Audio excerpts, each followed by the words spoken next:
Pembelajaran PAI secara online hari ini ya, pagi hari ini, eee, untuk menggantikan kelas kita ya nanti siang.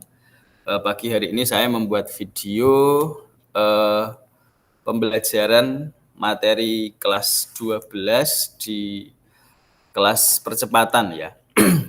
Jadi kelas percepatan ini sudah masuk ke semester 1 kelas 12 dan alhamdulillah kita kemarin sudah membahas tentang iman kepada hari akhir, eee, kemudian kali ini kita akan membahas materi tentang berpikir kritis ya, atau berpikir di dalam Islam. Ya, jadi tema ini sebenarnya tentang ayat Al-Qur'an ya, jadi tentang tadabbur ya. Tadabbur tuh artinya mempelajari isi Al-Qur'an. Jadi isi Al-Qur'an tentang berpikir kritis bagi seorang muslim. Baik, kita langsung mulai saja ya. Assalamualaikum warahmatullahi wabarakatuh. Alhamdulillahirabbil alamin. Allahumma shalli wa sallim ala sayyidina Muhammadin wa ala alihi wa sahbihi ajmain. Raditu billahi robba wa bil islami dina wa bi Muhammadin nabiyya wa rasulah. Rabbi zidni ilma warzuqni fahma. Amin. Amin ya rabbal alamin. Oke, sebelum kita masuk ke pelajaran, ada baiknya kita bersyukur ya terlebih dahulu atas banyak sekali karunia yang dikasih oleh Tuhan kepada kita sampai detik ini. Ya, jadi sikap terbaik seorang muslim yang mempercayai Tuhan itu adalah bersyukur setiap hari. Setiap pagi, setiap habis bangun pagi, atau setiap menjalani apa saja itu sebisa mungkin diliputi dengan rasa syukur ya. Diliputi dengan perasaan berterima kasih kepada segala macam limpahan anugerah, karunia, dan nikmat yang diberikan Allah kepada kita. Dan itu nanti yang insya Allah akan lebih membuat diri kita lebih punya energi, lebih punya semangat, lebih punya ketulusan di dalam menjalani sesuatu ya, entah itu pekerjaan, entah itu sekolah, belajar, dan apa saja yang kita kerjakan sehari-hari. Kalau kita membiasakan memulai dengan bersyukur, apalagi kalau setiap saat kita menafasi hati kita, menafasi pikiran kita dengan rasa syukur dan terima kasih kepada Allah, kepada Tuhan, itu nanti menimbulkan intensitas energi yang luar biasa bagi diri kita. Ya, jadi pokoknya cari cara bagaimana kita bersyukur, ya, bersyukur. Jadi kalau energi diri kita sedang turun, itu tidak ada cara yang lebih ampuh ya, tidak ada yang lebih mujarab selain bersyukur.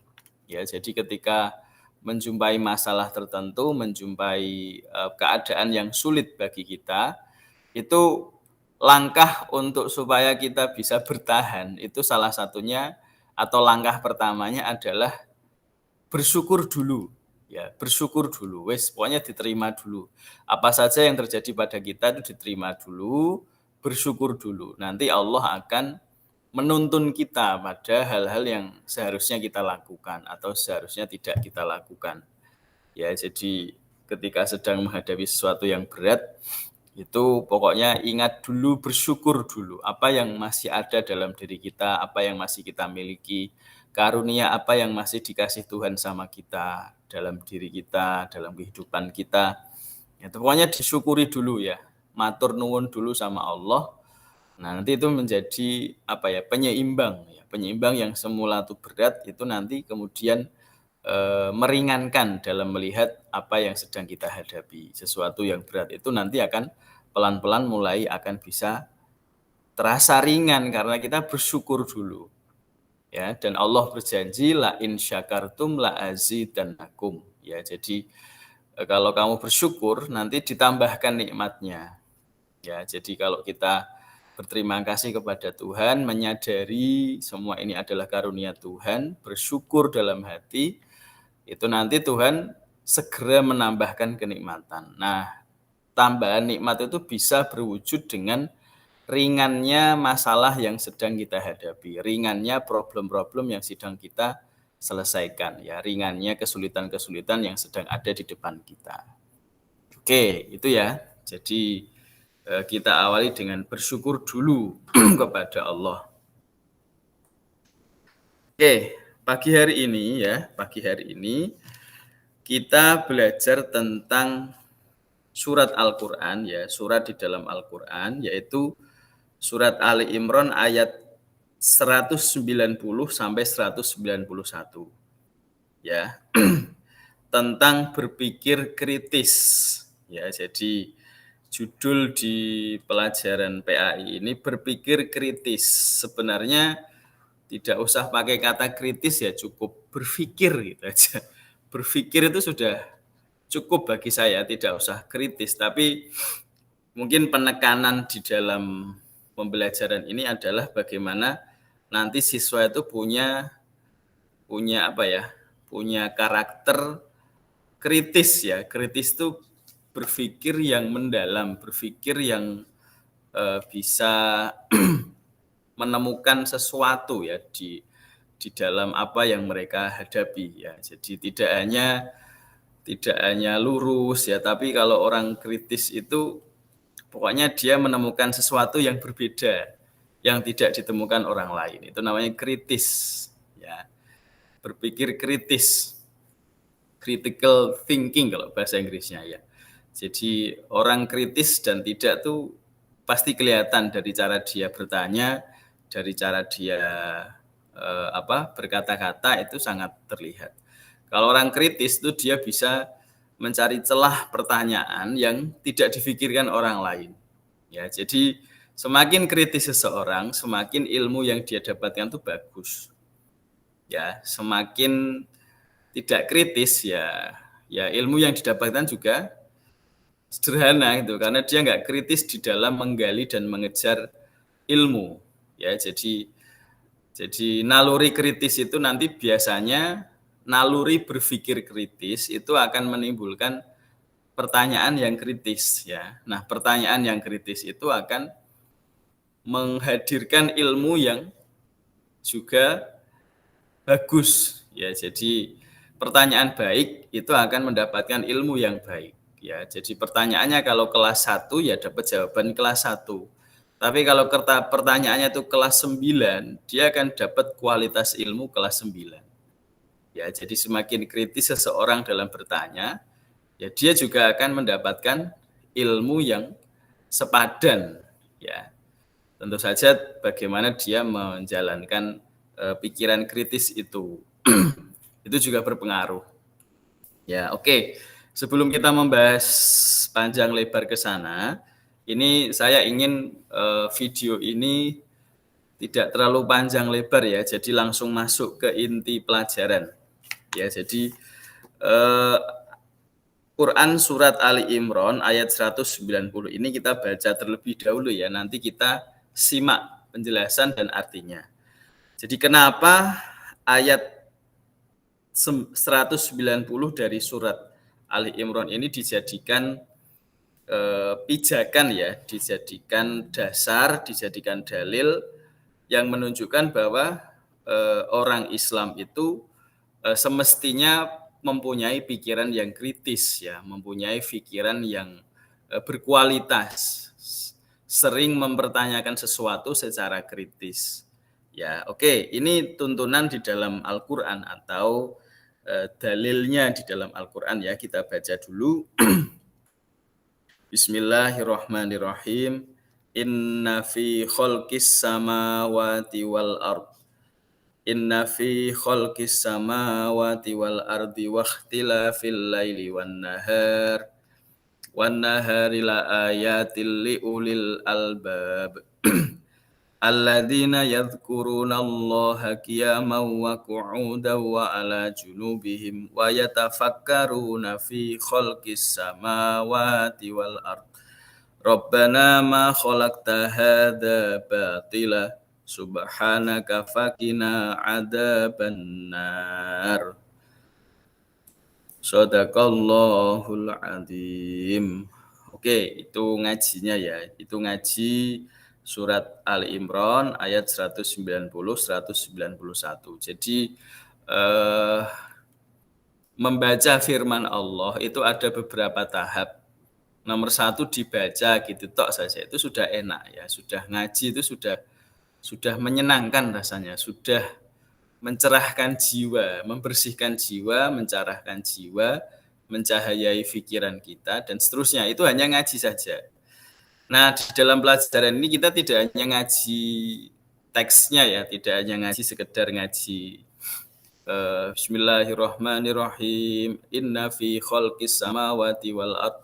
Ya, itu kan ngaji ayatnya. Nah, kita di pelajaran ini mencoba mendalami isinya, yang itu namanya tadabbur. Tadabbur itu berusaha menyelami, berusaha mengerti, berusaha belajar apa yang disampaikan oleh Allah kepada manusia, kepada kita melalui ayat Al-Quran ini. Nah, kita pelajari langsung ya di ayat Ali Imran ayat 190-191 ini.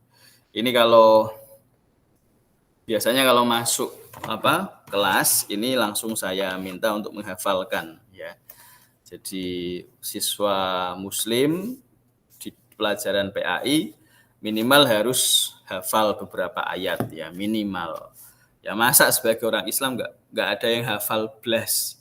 Qul huwallah masa nggak hafal. Jadi minimal ada ayat-ayat tertentu yang direkam sama memori kita ya. Karena memori kita itu kan ciptaan Allah, akal kita ciptaan Allah, memori pikiran kita ciptaan Tuhan. Masa untuk nge-save ayat-ayat Tuhan saja kita nggak mau, sekedar sedikit saja ayat Tuhan saja kita nggak mau. Ya, padahal kita masukin macam-macam dalam pikiran kita dan kita nggak sadar kalau firman Allah tuh sedikit sekali yang nyandal di pikiran kita. Ya, makanya kita semua itu iri harusnya sama yang hafal-hafal Al-Quran itu, karena dia sudah menyediakan memori dalam pikirannya ya, hard disk-nya atau flash disk dalam pikirannya itu untuk menyimpan file firman Tuhan, firman Allah. Jadi itu yang kita semua iri ya. Oke, kita masuk artinya ya. Arti dari surat Ali Imran ayat 190 sampai 191. Inna fi khalqis samawati wal ard wahtilafil laili wan nahar wahtilafil laili wan nahari la ayatil liulil albab. Nah, artinya ayat 190 ini sesungguhnya dalam penciptaan langit dan bumi ya, di dalam penciptaan langit dan bumi dan pergantian malam dan siang, wahtilafil laili wan nahar, dan pergantian malam dan siang ya, jadi pergantian malam menuju siang, la ayatil liulil albab, terdapat tanda-tanda kebesaran Allah bagi orang-orang yang berakal. Ya, jadi di ayat 190 ini Tuhan memberitahu kepada kita, sesungguhnya dalam penciptaan langit dan bumi dan bergantinya siang malam ya, bergantinya malam ke siang atau siang ke malam, itu ada tanda-tanda kebesaran dan kekuasaan Allah. Untuk siapa ya? Yaitu bagi orang-orang yang berakal. Ya, jadi yang disindir atau yang dikasih kode sama ayat ini itu adalah orang-orang yang berakal.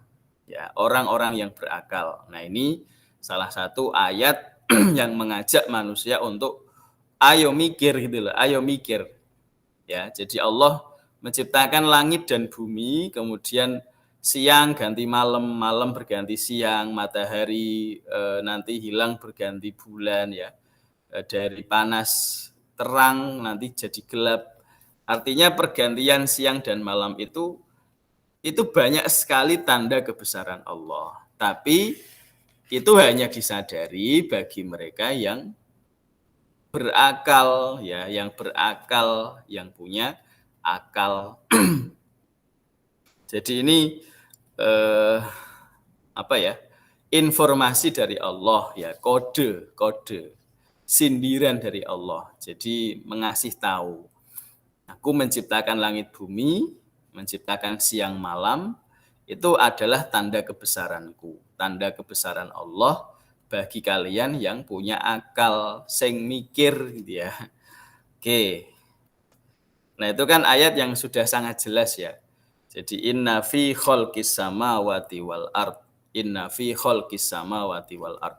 Jadi ini bisa ditelusuri melalui penelitian-penelitian ilmiah ya, penelitian-penelitian ilmuwan bagaimana bumi itu terbentuk ya, bagaimana langit. Nah, kalau ngomong langit kan luas sekali ya, bisa bermakna galaksi, bisa bermakna tata surya, bisa bermakna bintang-bintang yang jumlahnya tidak terbatas. Jadi langit dan bumi itu luar biasa, intinya gitu ya. Jadi alam semesta raya, langit dan bumi itu ada tanda-tanda kebesaran dan kemahakuasaan Allah, kemahakekuasaan Tuhan ya. Jadi kalau kita punya akal, kita akan sadar itu ya, dan akan terus bertanya mengenai itu, akan terus berpikir mengenai itu ya, akan terus bertafakur ya. Bertafakur tuh mikir, berpikir tentang kok iya ya, ada siang, ada malam, kalau malam begini, kalau siang begini, ada bintang-bintang, ada rembulan, ada matahari yang nggak pernah istirahat, setiap hari datang, setiap hari juga dia istirahat, pergi. Itu kan berpikir ya, ngajak orang berpikir. Bagi orang-orang yang berakal ya, jadi ulil albab di surat Ali Imran 190 ini adalah orang yang berakal maknanya. Jadi kalau punya teman namanya ulil albab, oh berarti dia senang mikir ya, senang berpikir ya, atau pikirannya tuh kritis. Nah, kemudian ayat berikutnya, alladzina yadhkurunallaha qiyaman wa qu'udan wa 'ala junubihim, ya, yaitu orang-orang yang mengingat Allah ketika berdiri dan duduk dan di atas pembaringan atau pas tidur ya. Jadi tadi kan disebutkan ya, itu tanda-tanda bagi orang yang berakal.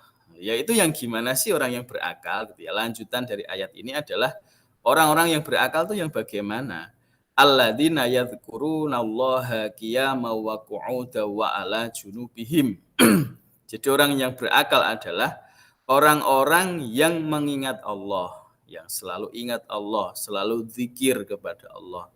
Ketika berdiri ya, ketika berdiri dan ketika duduk dan juga ketika tidur. Nah, itu ciri-ciri orang yang berakal ya. Wa yatafakkaruna fi khalqis samawati wal ard. Nah, ini poin penting dari ayat ini ya. Wa yatafakkaruna fi khalqis samawati wal ard. Wa yatafakkarun, dan mereka memikirkan ya, dan mereka memikirkan tentang penciptaan langit dan bumi. Ya, jadi sebenarnya ayat ini itu mewakili seluruh pekerjaan ilmuwan-ilmuwan ya.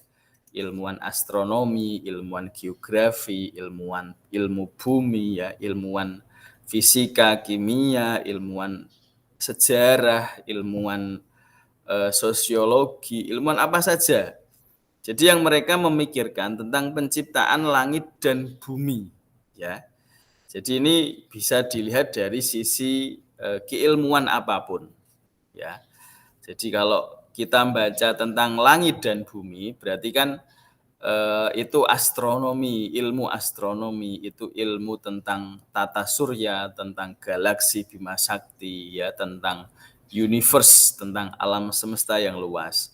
Nah, kalau ngomong bumi itu bisa macam-macam ya, bisa ilmu buminya, geografi ya, bisa juga dinamika di atas bumi ya, misalnya tentang flora fauna, misalnya tentang sejarah manusia, tentang keadaan sosial, sosiologi ya. Berarti yang dimaksud di sini, mereka yang memikirkan tentang penciptaan langit dan bumi itu maknanya sangat luas. Maknanya sangat luas ya. Jadi kamu mikir sungai saja ya, kok bisa ada sungai?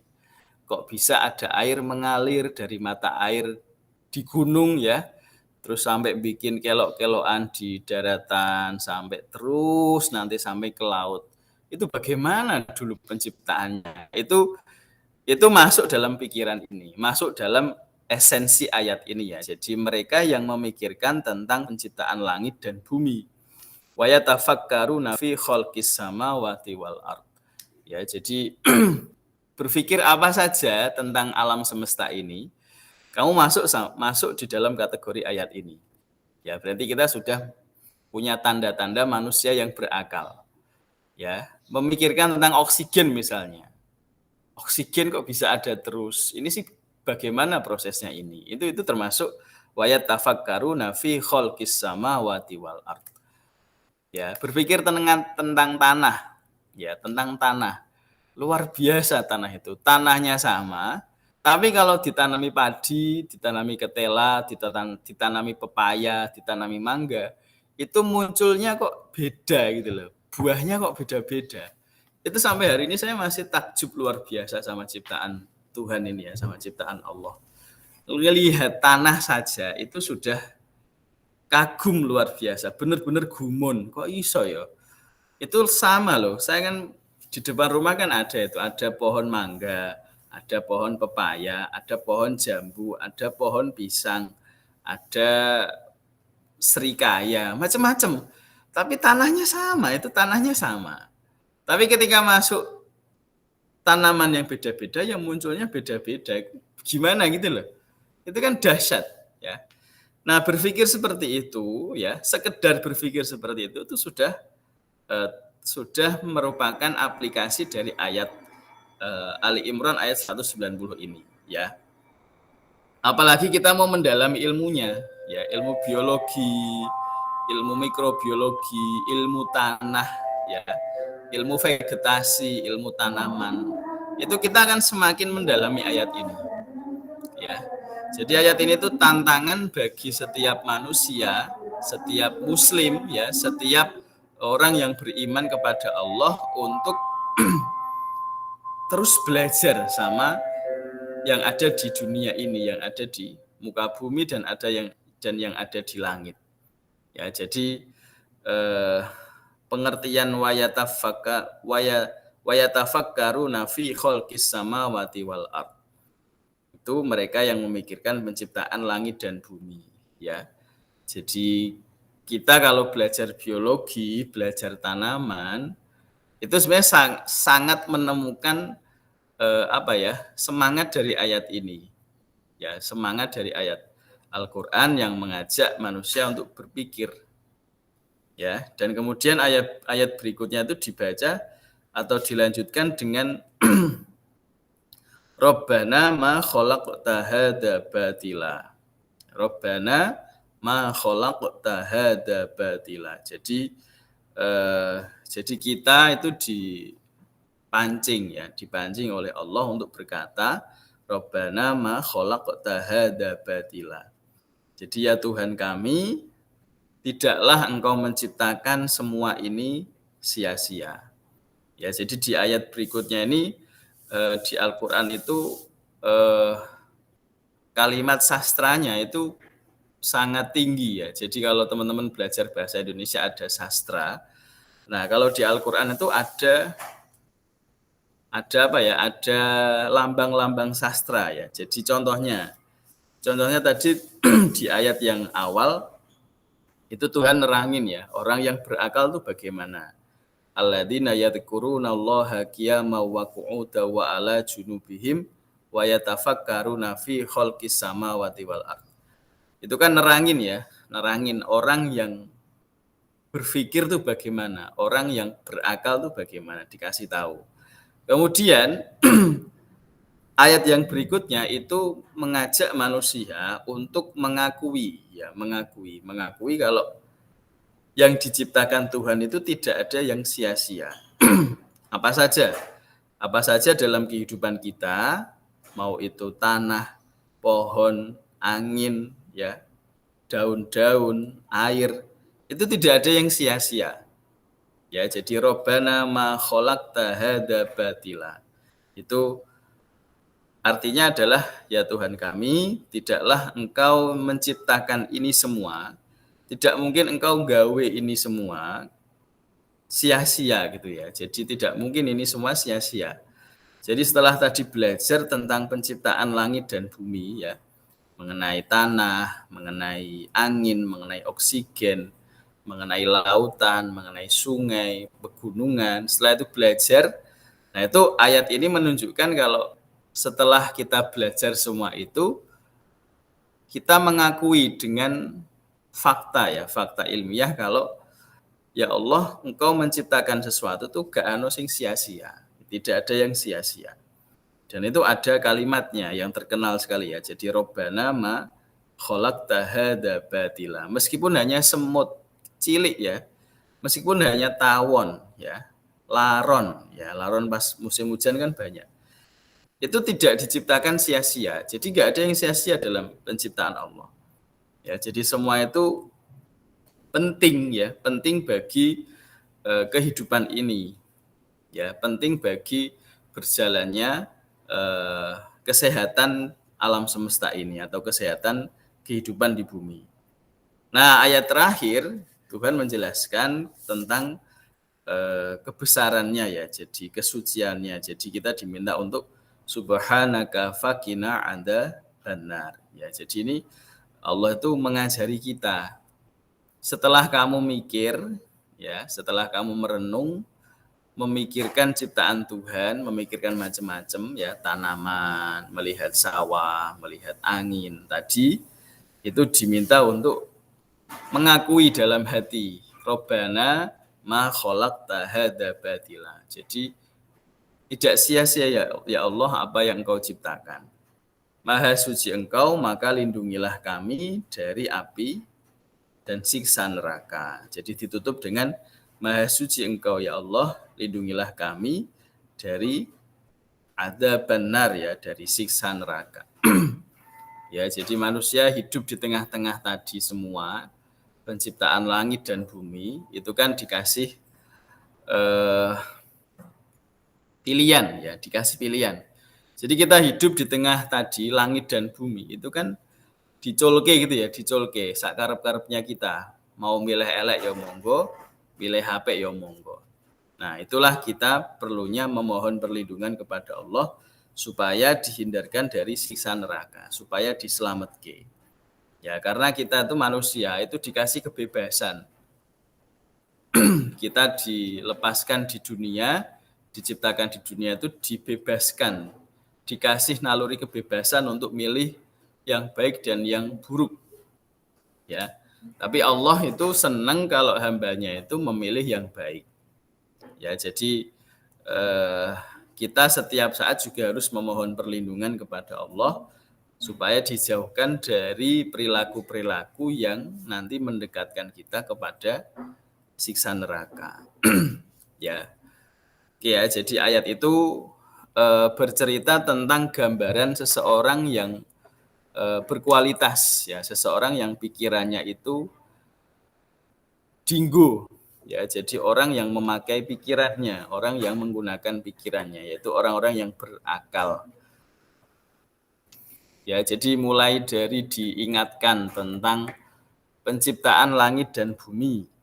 Ya, kemudian diingatkan dengan pergantian siang dan malam. Ya, kok ono awan, kok ono esok. Bar esok kok ya bengi neh. Bar bengi kok esok, bar esok kok awan, sore kok gitu terus. Itu siapa yang ngatur kan gitu.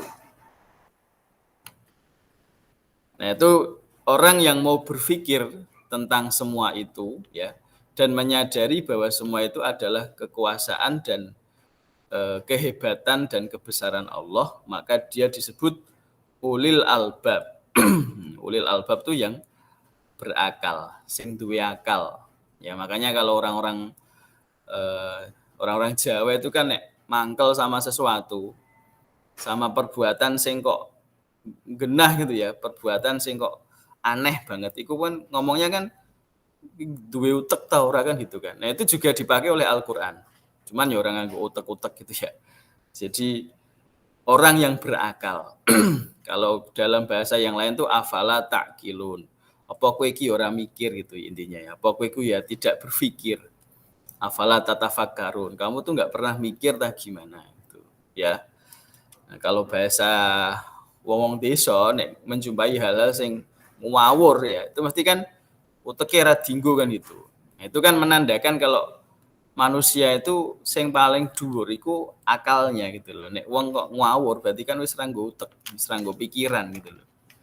Ya, jadi itu ayat Ali Imran ayat 190 ya dan 191 ya. Jadi ngajari orang untuk rajin berpikir, rajin memikirkan ciptaan Allah.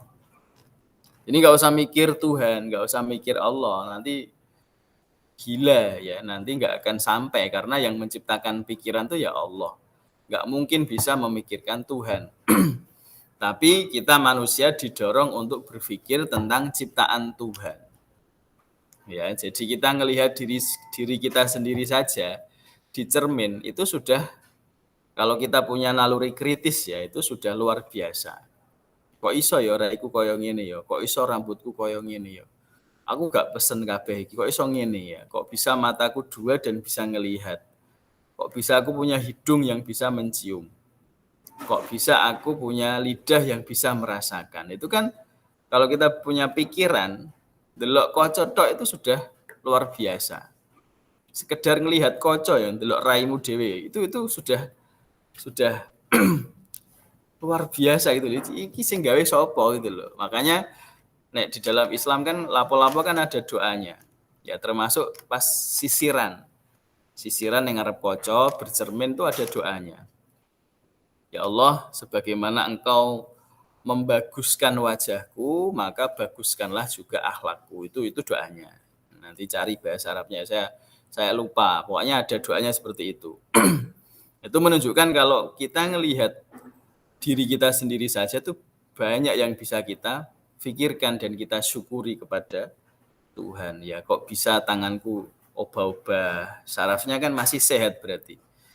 Orang lain yang mohon maaf yang sakit saraf atau sakit stroke itu nggak bisa obah lagi. Ini kita masih bisa bergerak.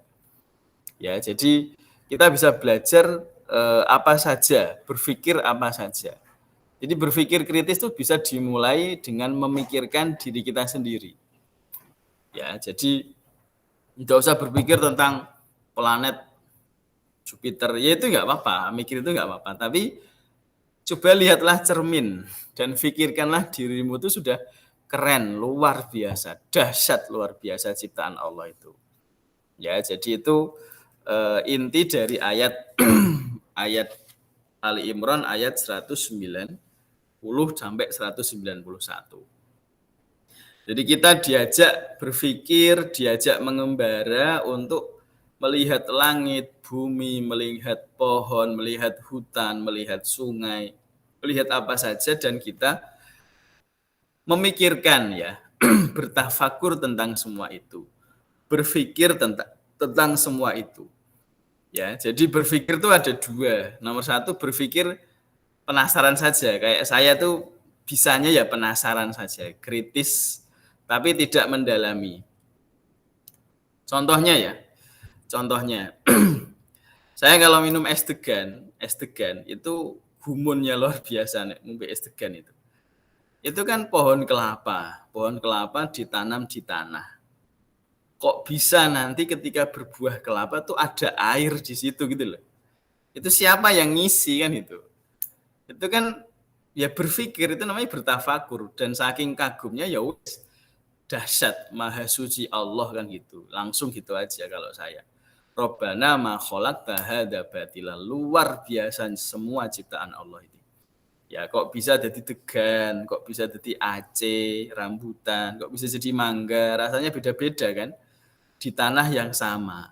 Itu yang unik ya itu, kok bisa nanti ada degan. Degan kan ada airnya di dalam itu kan. Itu gimana, ngisinya tuh gimana? Proses buat kelapanya tuh apanya dulu, itu luar biasa. Ya, itu hanya berpikir yang level penasaran seperti saya. Ada juga yang berpikir semakin mendalam, semakin mempelajari. Nah, itu yang nanti jadi ilmu. Ya, jadi biologi, ya jadi ilmu tanaman dan seterusnya, ya ilmu tentang flora, tentang bagaimana ekosistem tumbuhan, ya tentang bagaimana sistem yang ada di dalam setiap tanaman, ya bagaimana kelapa itu menyerap air, kemudian diolah, kemudian nanti ada air kelapanya. Itu kan ada prosesnya semua, ya. Dan itu rasanya manis, itu yang paling bikin saya gumun ya. Kok ada yang manis banget. Iki sing ngei gula ya sapa? Dari mana gulanya gitu. Itu kan luar biasa ya. Jadi itu inti ayat dari Ali Imran ayat 190. Jadi berpikir kritis itu bisa dimulai dari apa saja yang kita lihat. Ya, apa saja yang kita lihat kita bisa berpikir kritis, apa saja. Ya. Kemudian poin berikutnya yang ingin saya sampaikan pada teman-teman adalah berpikir ini ya. Jadi berpikir itu adalah tanda dari keistimewaan dan kesempurnaan manusia. Ya, jadi kita punya pikiran, kita bisa berpikir, itu tanda bahwa kita itu makhluk yang dipilih Allah, dikasih kelebihan dan keistimewaan. Ya. Jadi tanda-tanda penting manusia itu sebenarnya bukan fisiknya, bukan dua hidung, bukan wajahnya gimana, bukan perutnya gimana, tidak. Tanda-tanda manusia itu sebenarnya ada di pikirannya. Kalau dia bisa mikir, ya bisa berjalan, menjalani hidupnya dengan pikirannya secara sehat, berarti dia manusia kan gitu. Ya, jadi di antara banyak makhluk-makhluk Allah yang diciptakan Allah, itu tidak semua dikaruniai akal pikiran. Ya, tidak semua dikaruniai akal pikiran. Yang dinamis, yang bisa mencapai apa saja pikiran manusia itu ya. Jadi kalau binatang itu juga punya akal tapi terbatas. Ya. Kalau macan lapar ya, dia akan cari cara untuk makan. Sebatas itu saja. Tapi nggak ada macan terus berkelompok, bikin organisasi ya, bikin sekolah kan nggak ada. Ya, jadi pikiran manusia itu dinamis dan kompleks ya, bahkan mewarisi pikirannya Tuhan itu sendiri. Ya, jadi kalau ada Asmaul Husna itu yang terakhir itu nanti ada Asmaul Husna Al-Waris. Al-Waris itu artinya yang maha mewariskan. Nah, kita kan bertanya, nah, lagi-lagi kalau kritis kan bertanya, itu Tuhan maha mewariskan tuh mewariskan apa?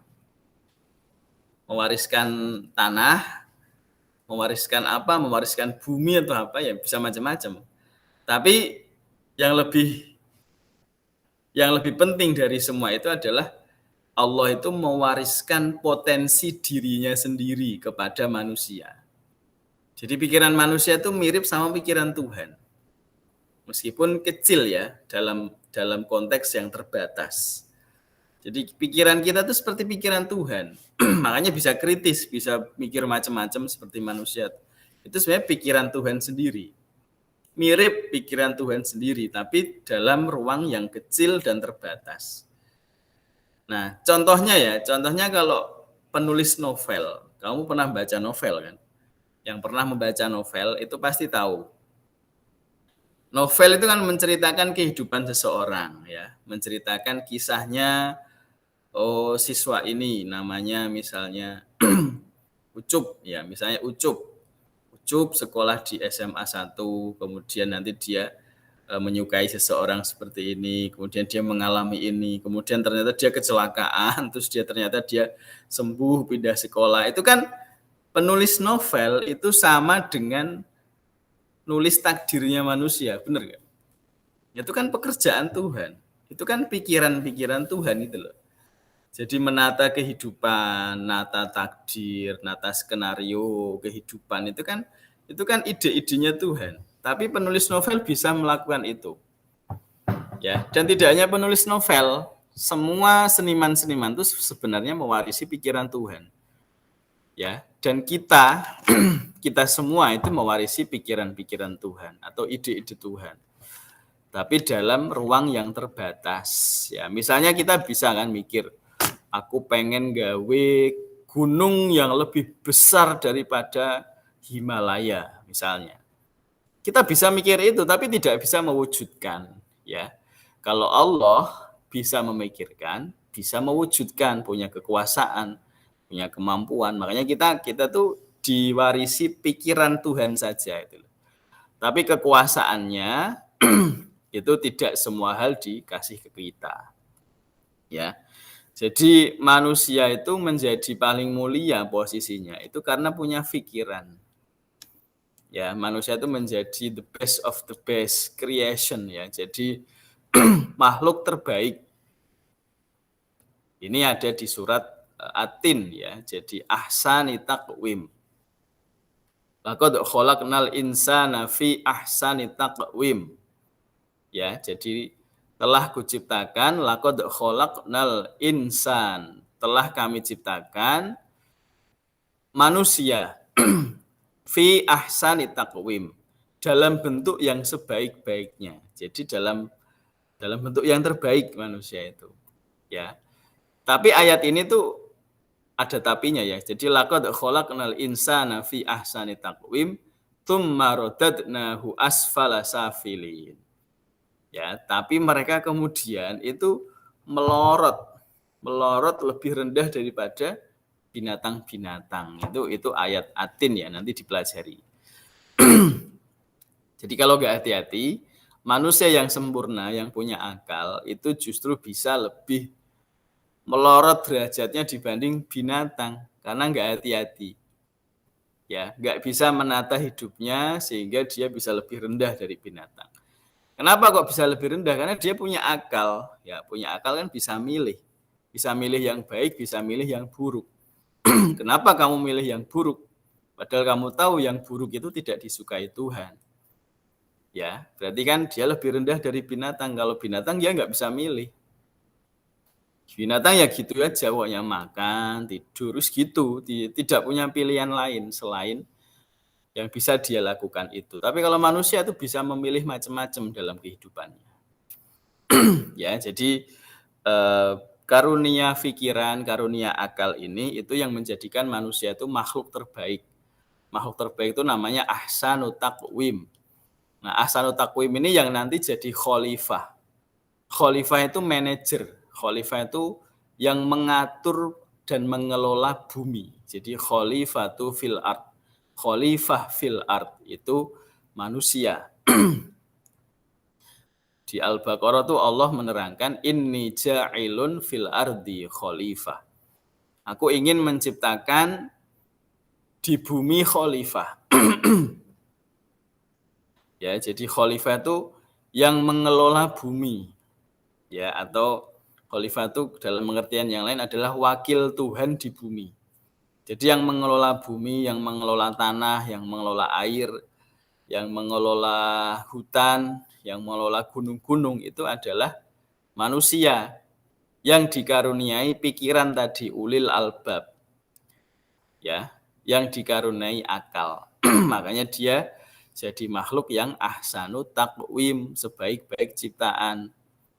Ya, jadi itu konsep dari Al-Qur'an ya, konsep dari Allah.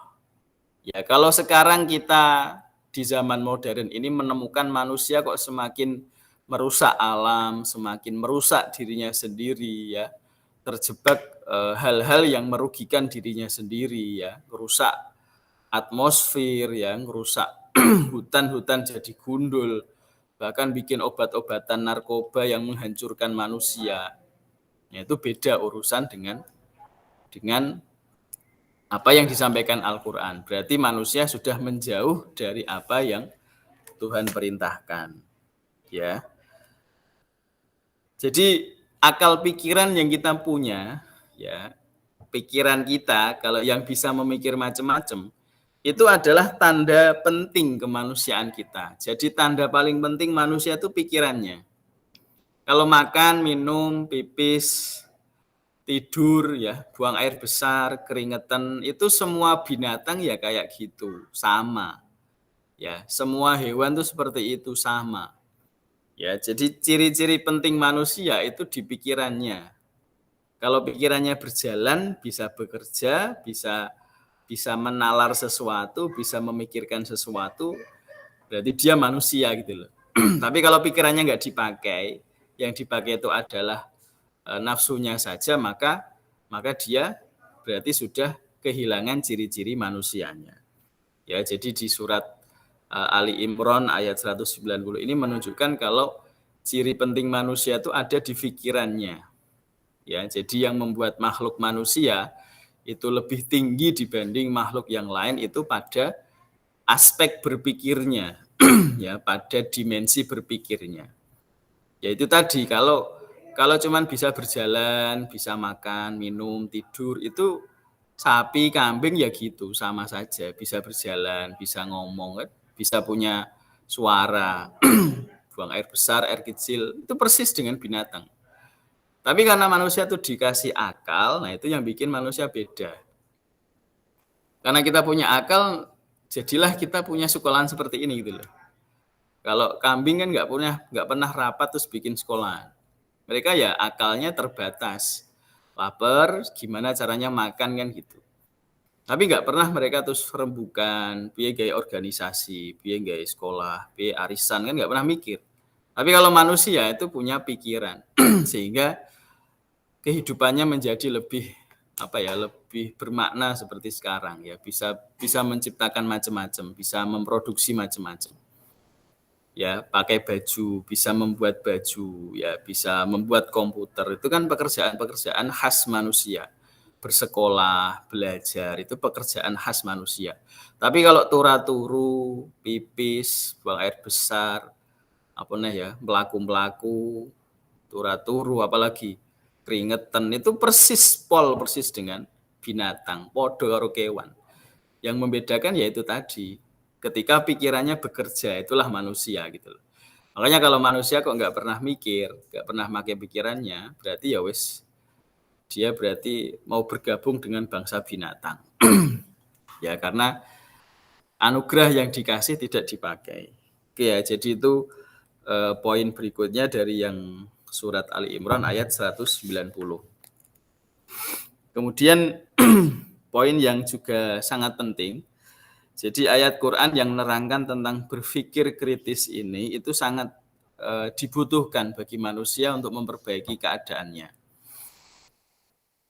Ya, karunia pikiran ini sangat penting untuk manusia dalam memperbaiki dan memperindah keadaannya gitu loh. Jadi kalau hari ini aku koyo ngene, sesuk piye ben luwih HP itu kan karena bisa berpikir. Ya, kemarin aku gini, banyak kesalahan, sesuk ben ora koyo ngono kepiye kan ada pikiran yang bisa kita pilih gitu loh. Kalau binatang tidak ada proses seperti itu. Tumbuhan juga tidak ada proses seperti itu. Ya, bahkan malaikat itu tidak punya proses seperti manusia. Malaikat itu pokoknya sing diperintahke Gusti Allah wis dilakoni, titik gitu ya. Titik. Enggak pernah mereka kreatif gimana-gimana, enggak pernah protes sama Tuhan, enggak pernah membangkang. Itu bedanya sama manusia. Kalau manusia itu taat ya iso, ngawur ya iso gitu ya. Durhaka ya bisa, taat ya bisa. Itu pilihan bebas bagi manusia. Ya, jadi kenapa kita disebut ahsanut taqwim, makhluk terbaik? Karena kita punya pilihan di dalam pikiran seperti itu. Ya, kalau makhluk lain nggak punya anugerah seperti kita, nggak punya. Ya, malaikat tuh pokoknya, kowe maca tasbih sampai kiamat, ya wes maca tasbih terus. Tapi kalau manusia disuruh gitu, wes sholat terus, ya sesekali ya dolan bareng kan gitu kan, ditinggal gitu, tugasnya ditinggal. Padahal itu diperintahkan. Itu kalau manusia, jadi punya pikiran yang unik ya, dia bebas gitu loh, bebas milih taat atau tidak itu manusia. Jadi dia bisa milih. Kamu disuruh sholat atau tidak itu terserah kita. Tapi kalau malaikat, wes sholat sampai kiamat ya wes sholat terus, nggak punya pilihan untuk macam-macam. Nah manusia tuh kenapa dia derajatnya tinggi? Karena bisa milih macam-macam. Milih HP yo iso, milih elek yo iso. Tapi kok milih HP, oh berarti derajatnya tinggi lebih dari malaikat yo. Padahal iso milih elek, paham ya? Nek malaikat kan apik yo, maklum karena yo isone apik tok gitu loh.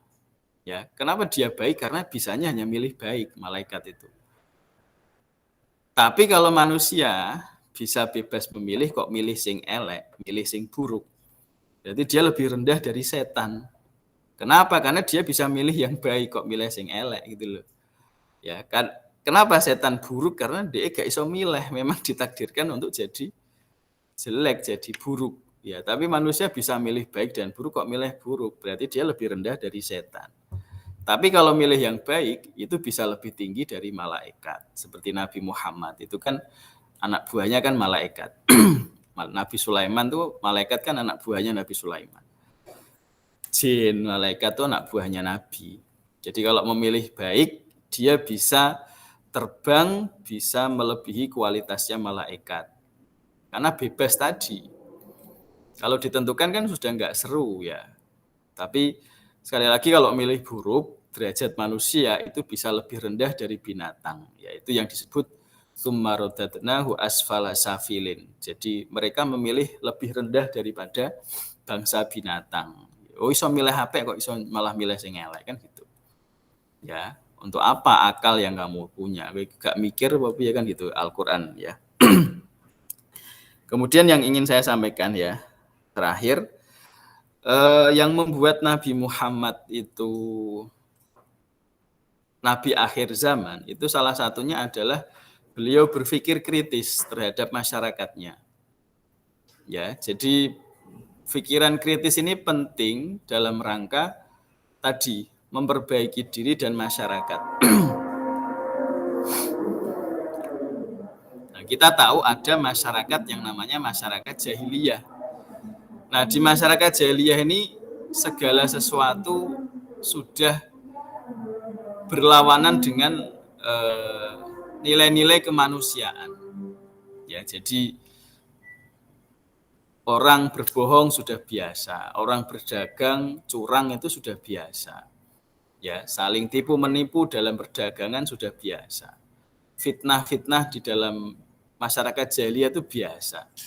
Nyembah berhala itu biasa. Ya, jadi nyembah barang sing digawe dhewe itu kan lucu sekali. Ya. Jadi berhala itu kan dibikin sendiri tapi disembah sama orang jahiliyah. Nah itu Nabi Muhammad kalau tidak punya naluri kritis itu tidak mungkin delik ke Gua Hiro. Ya, jadi yang membuat Nabi Muhammad itu menyendiri di Gua Hiro itu salah satunya adalah pikiran-pikiran kritis yang mempertanyakan tradisi di masyarakatnya. Kenapa orang berdagang kok akeh tipu menipu ya? Kenapa ada riba? Kenapa kalau orang miskin hutang itu ditipu sama rentenir? Kenapa kalau anak perempuan dikubur? Ya, kenapa perempuan ditindas? Kenapa manusia bisa dijual belikan? Ya, jadi budak. Itu kan pemandangan masyarakat jahiliyah. Nah, Nabi Muhammad tidak mungkin gelisah dengan semua itu kalau tidak punya pikiran kritis. Ya, jadi karena beliau berpikir sangat kritis, dia bisa menemukan banyak sekali kesalahan di dalam masyarakat jahiliyah. Ya, jadi beliau berpikir kalau ini tidak diperbaiki, nanti akan hancur masyarakat Mekah saat itu. Ya, semua manusia akan jadi binatang seperti orang-orang jahiliyah. Makanya Nabi Muhammad itu berbekal dengan naluri kritis, pikiran kritis, kemudian menyendiri. Menyendiri itu bahasa Arabnya itu uzlah atau bertahanut ya, menyepi. Jadi kalau kita nggak betah sama keadaan masyarakat tuh nyepi dhisik gitu ya, minggir sik gitu loh, minggir, menyendiri. Nah, itu yang dilakukan oleh Nabi Muhammad di Gua Hira. Itu selama berbulan-bulan ya, tidak hanya pas menerima Al-Qur'an tok. Sudah lama Rasul menyendiri di Gua Hira. Nah, Gua Hira itu mengarah kepada daerah Mekah ya. Jadi kalau kamu di Colo itu misalnya ning Colo ya, itu ngadep kota Kudus ya. Seperti itulah Nabi Muhammad kalau naik ke Gua Hira. Jadi di dalam gua itu melihat kota Mekah. Dan beliau menggelisahkan banyak hal di dalam masyarakat Mekah ya. Dan itu tidak mungkin dimiliki oleh Rasul kecuali Rasul itu punya pikiran yang kritis. Ya, jadi mempertanyakan semuanya, membantah semuanya, menggugat semuanya. Mulai dari perdagangan, mulai dari hubungan manusia, mulai dari penyembahan, mulai dari tradisi-tradisi patung, tradisi berhala, kemudian mulai dari penindasan pada perempuan, penindasan pada budak-budak, itu semua mengganggu pikirannya Rasulullah. Semua membuat gelisah hati dan pikirannya Rasulullah. Dan itu yang membuat kemudian Rasul menyepi di Gua Hira sangat lama. Siti Khadijah sampai ditinggal di rumah ya. Dan Siti Khadijah itu bertugas ngasih makanan. Yang ngirim makanan ke Gua Hira untuk Nabi Muhammad itu adalah Siti Khadijah. Dan Siti Khadijah enggak ganggu loh. Ya, jadi nilai ke Gua Hira itu enggak ganggu Nabi Muhammad. Dia hanya meletakkan makanan. Ya. Karena Siti Khadijah itu sudah tahu kalau suaminya itu adalah calon nabi. Ya, jadi Siti Khadijah itu sering diskusi sama sepupunya, ya, sepupunya namanya Warokoh bin Naufal. Warokoh bin Naufal ini pendeta yang belajar tentang Injil, ya. Pendeta yang belajar Injil, yang belajar tentang Injil, yang mengetahui tanda-tanda dan ciri-ciri Nabi terakhir. Dan Siti Khadijah dikasih tahu kalau suaminya Muhammad itu adalah calon Nabi. Ya, jadi Siti Khadijah itu melihat Nabi Muhammad bolak-balik Gua Hira menyendiri itu enggak heran. Memang itulah ciri-ciri seseorang yang mau diangkat jadi Nabi gitu loh. Ya, jadi dia enggak ganggu juga kegiatan Nabi Muhammad di dalam Gua Hira. Kalau dia enggak tahu kan enggak mungkin seperti itu. Ya, karena dia tahu kalau Muhammad itu akan jadi nabi, maka hal-hal aneh yang dilakukan Muhammad itu dibiarkan oleh Siti Khadijah. Mau nyendiri di Gua Hira sesasi ke dua bulan, dia hanya bertugas mengantarkan makanan. Ya, jadi menyendirinya Nabi Muhammad di Gua Hira itu karena beliau berpikir keras, berpikir kritis kepada tradisi masyarakat jahiliyah. Ya, kok masyarakatku seperti ini ya?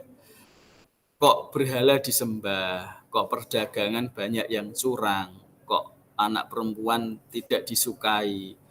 Kok budak itu bisa dijual dan bisa dibeli itu bagaimana? Kok ada riba, rentenir menggila? Ya, masyarakat sosialnya rusak luar biasa. Ya, minuman khamr yang bikin mabuk tuh seperti minuman sehari-hari, judi, pelacuran itu luar biasa di masyarakat jahiliyah.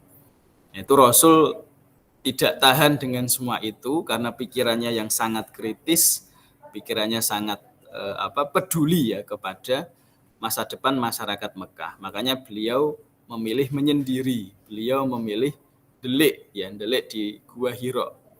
Jadi memohon kepada Tuhan bagaimana mengatasi masalah di Mekah ini. Ya, jadi jangan salah, Rasul itu juga percaya Tuhan sejak sebelum diangkat jadi Rasul. Ya, dan kemudian klimaksnya adalah atau puncak acaranya adalah Rasul diberikan wahyu berupa Al-Quran.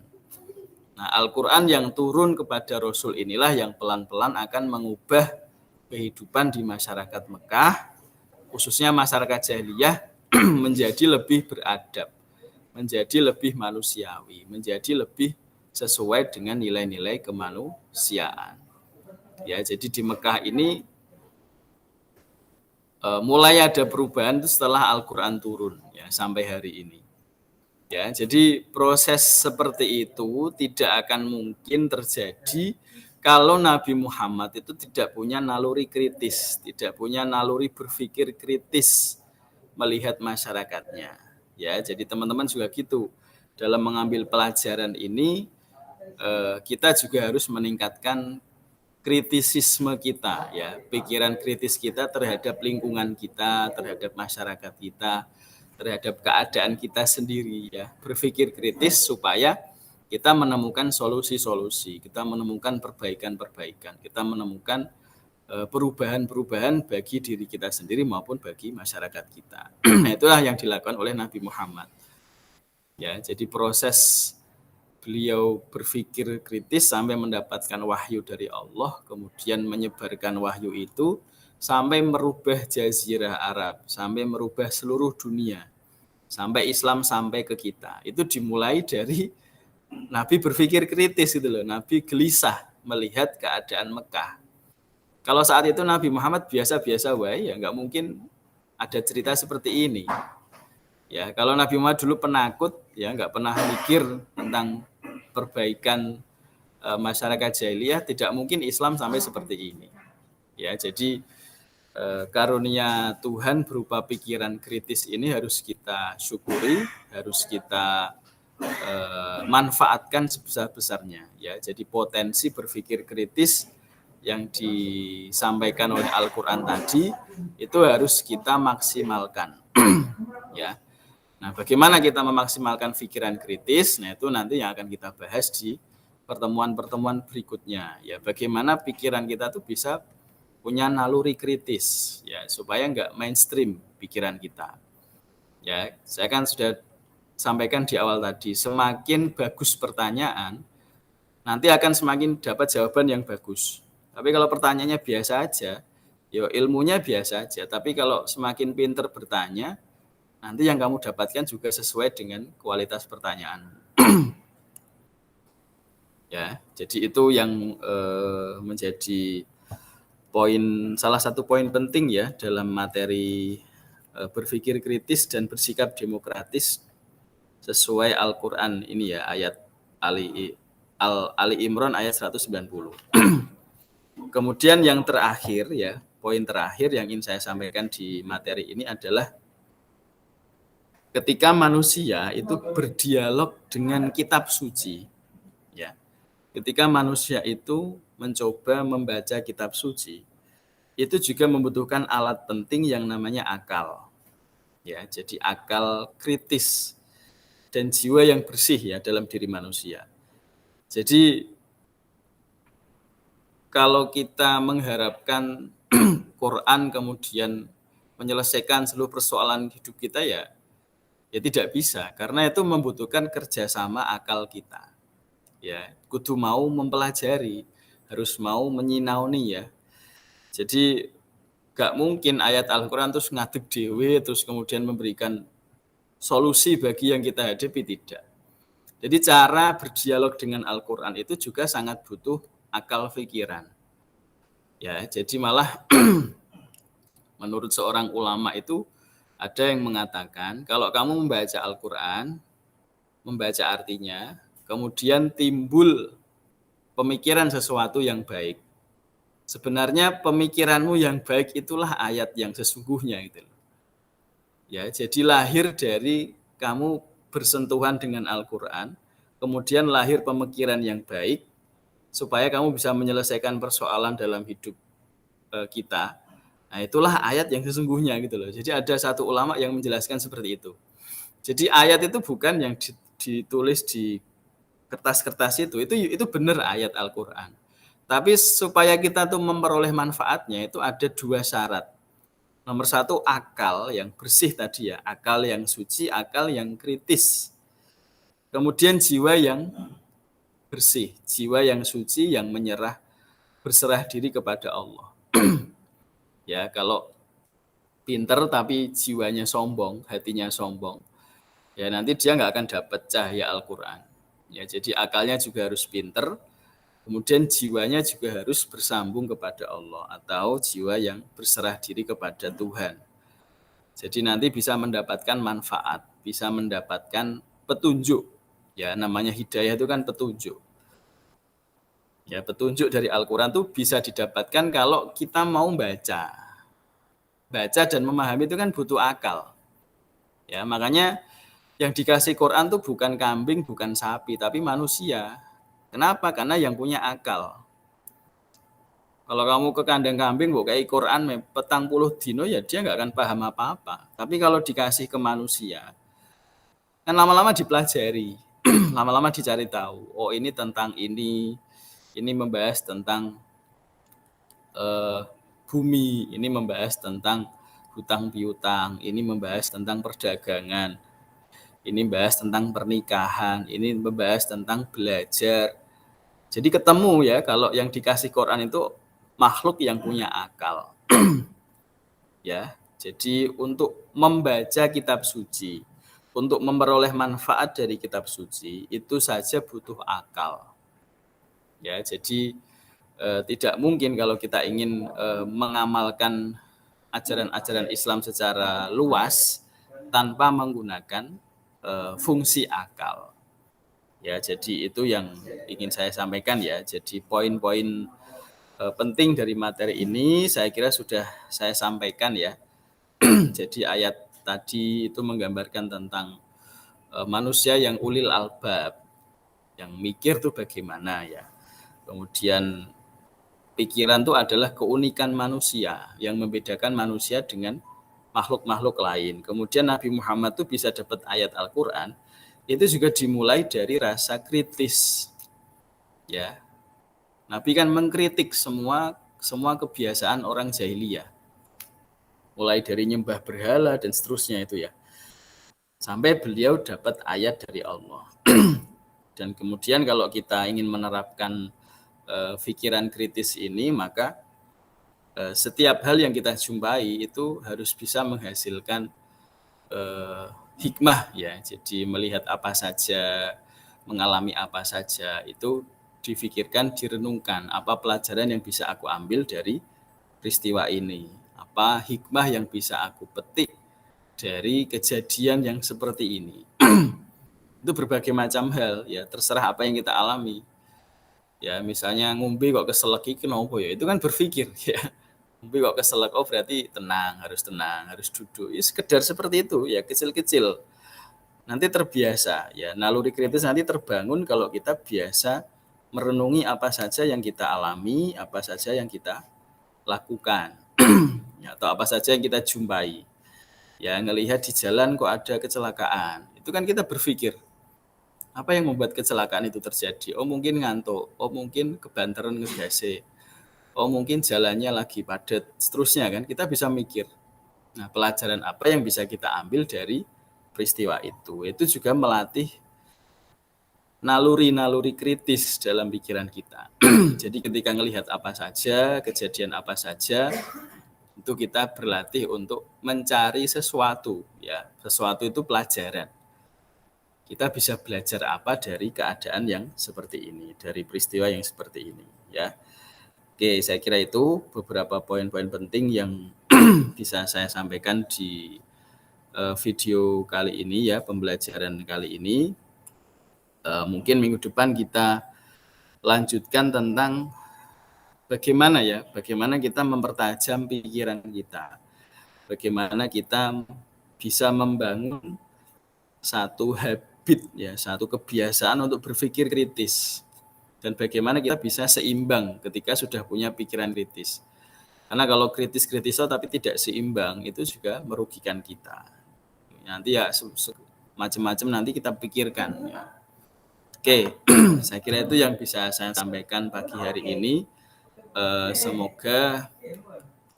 Semoga bisa memantik penasaran teman-teman dalam mendalami materi di bab 2 ini ya. Jadi ini materi tentang ayat Al-Quran yang mengajak manusia atau umat Islam untuk berpikir kritis dan bersikap demokratis. Saya kira itu yang bisa saya sampaikan. Nanti masalah penugasan bisa dilihat di Google Classroom-nya masing-masing. Ya, bisa dicek di GC-nya masing-masing. Nanti akan saya kasih tugas setiap siswa untuk mempraktikkan ini ya, mempraktikkan bagaimana berpikir kritis di dalam beragama, di dalam bermasyarakat dan seterusnya. Oke, saya kira itu. Saya tutup terlebih dahulu. Mohon maaf, semoga bermanfaat. Kita ketemu minggu depan mungkin ya, insya Allah, dan tugasnya bisa diselesaikan dalam 1 minggu ya deadline-nya. Oke, terima kasih. Wassalamualaikum warahmatullahi wabarakatuh.